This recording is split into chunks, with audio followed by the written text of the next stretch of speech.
Mira and HarlequinAudio present The Dark Hours by Amy Jordan, performed by Flora Montgomery.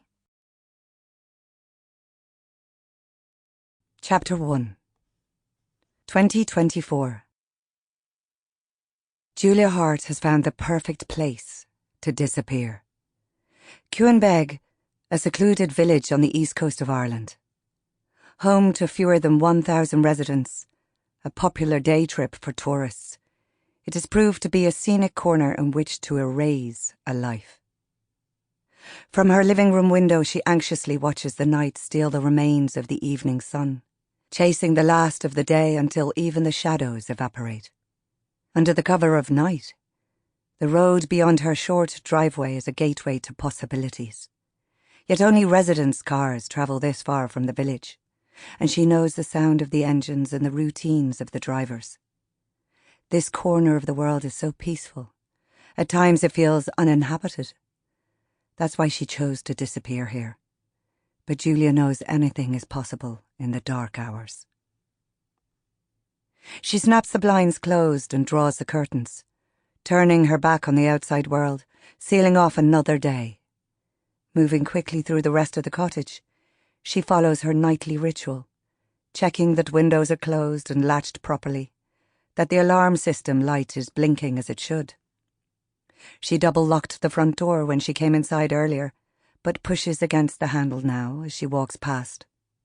A flashlight stands ready on the hall table and she flicks it on and off, then brushes her fingers against the cool steel of an old golf club, resting against the wall. A golf club and a flashlight, all anyone needs to keep away the darkness. Everything is as it should be.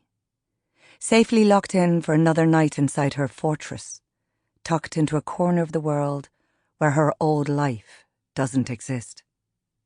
In the kitchen, her eyes rest on a single birthday card on the windowsill.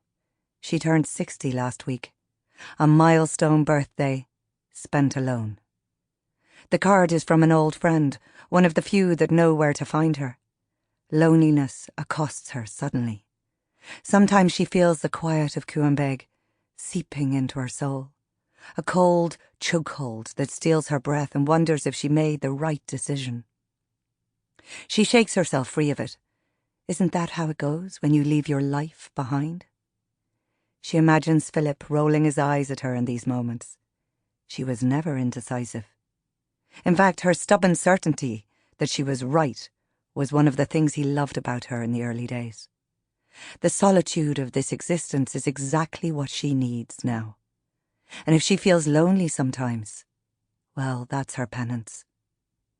In her small living room, Mutt is a tiny ball of white fur, waiting patiently on the armchair near the hearth, his ears pricking up as she walks in. She smiles at him, the most ineffective guard dog she has ever met, and now her only companion. All tucked in for the night. She rubs his head as she walks to the dresser and pours a brandy into the same crystal glass that she has used for decades. It's one of the few remnants of her life before, a wedding present. Its twin long ago smashed into shards. She raises a glass to her wedding picture hanging on the wall and dips her head. Nightfall. Mutt rises onto his paws and circles to make room for her on the armchair. His age is showing, his movements slow, and she rubs his fur affectionately. She takes her first sip of brandy. It's sharp and sears her throat, but she knows the second swallow will be gentler, and switches on the nighttime news. The newsreader's voice is hypnotic. Updates from the White House in America, the stock exchange, a protest about climate change planned for Dublin city centre. No news on a young man who has been missing in Cork city for over a week. Her heart sinks at the last news item. The woman who would have abandoned everything else to find that young man existed in a different life.